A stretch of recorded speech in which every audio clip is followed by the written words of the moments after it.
سلام، سلماز فارسی هستم. خوش اومدیم به اپیزود 6 ضلعی دیگه با بررسی صفحه نمایش‌های 120 هرتزی.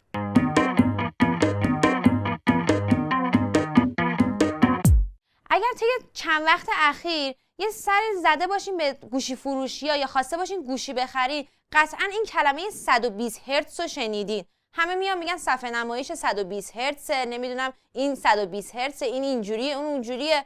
اصلا این 120 هرتز چیه؟ به چه درد ما میخوره؟ رو صفحه نمایش ما چه تأثیری میذاره؟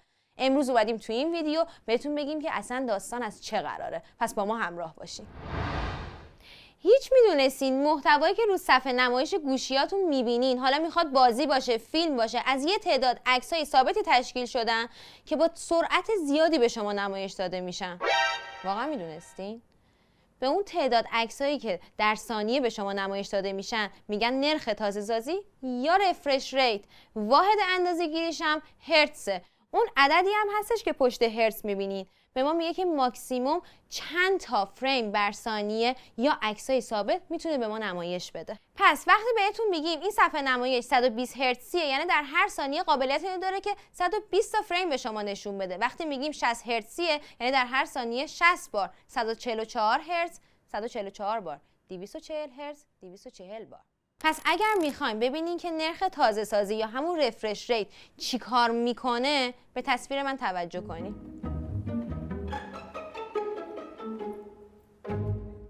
اگر فکر کردین با این توضیحات همه چیز متوجه شدین و بهتون بگم کور خوندین. یه سری محتوا روی صفحه نمایش هستن که خودشون کلی داستان دارن.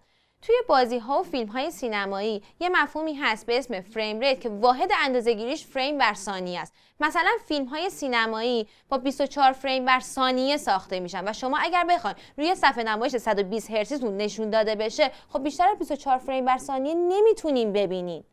شاید الان با خودتون بگین که پس صفحه نمایش با هرتز بالا به چه درد من میخوره؟ اولین جایی که متوجه این تفاوت میشین و میگین ساچه واو، حین بازی کردنه.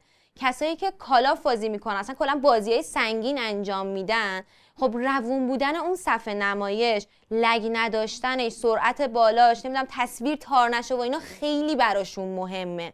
برای همینه اولین گزینه‌ای که انتخاب میکنن 120 هرتز بودن اون صفحه نمایشه. یه جایی هم گفتم که ویدیوهای سینمایی با 24 فریم بر ثانیه ساخته میشن. خب یه سری ویدیوهای ورزشی و ویدیوهای اکشنی هم هستن که 60 فریم بر ثانیه و 120 فریم بر ثانیه هم ساخته میشن که شما توی صفحه نمایش 120 هرتزی واقعا میتونین ازشون لذت ببرین. الان یه سریاتون میان میگین که خب این هرتز بالا توی صفحه نمایش به چه درد ما میخوره؟ من نه بازی میکنم نه ویدیو میبینم. خب کارهای روزانه که انجام میدین، تو منو که میرین، وبگردی که میکنی. برای همین دارم بهتون میگم وقتی صفحه نمایش هرتزش بالا باشه، مخصوصا 120 هرتز باشه، صفحه نمایشتون روونتره، راحت‌تر باهاش کار میکنین. اینجوری هم کار کردن با گوشی براتون لذت بخش‌تره. تا الان داشتیم از خوبیای صفحه نمایش 120 هرتزی میگفتیم. حالا یه دونه بعدی هم باید بگم دیگه، اونم مصرف باتری بیش از اندازشه. چرا؟ به خاطر که سی پی یو رو بیش از اندازه درگیر میکنه. توی بازی‌ها سازنده ها اومدن این گزینه رو غیر فعال کردن که اگر خودتون خواستین و حال کردین بذارینش 120 هرتز. همین.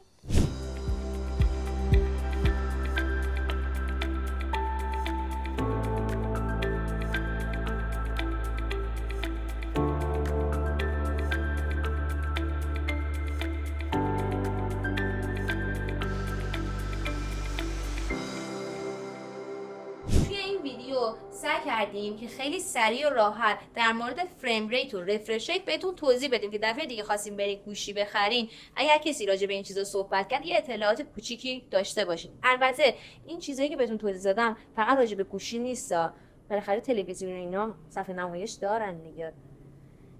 اگر از ویدیوی ما خوشتون اومد لطفاً کامنت بذارید، کانال ما رو سابسکرایب کنین، اون زنگوله اون پایینم فعال کنین. و ویدیوی دیگه خدافظ.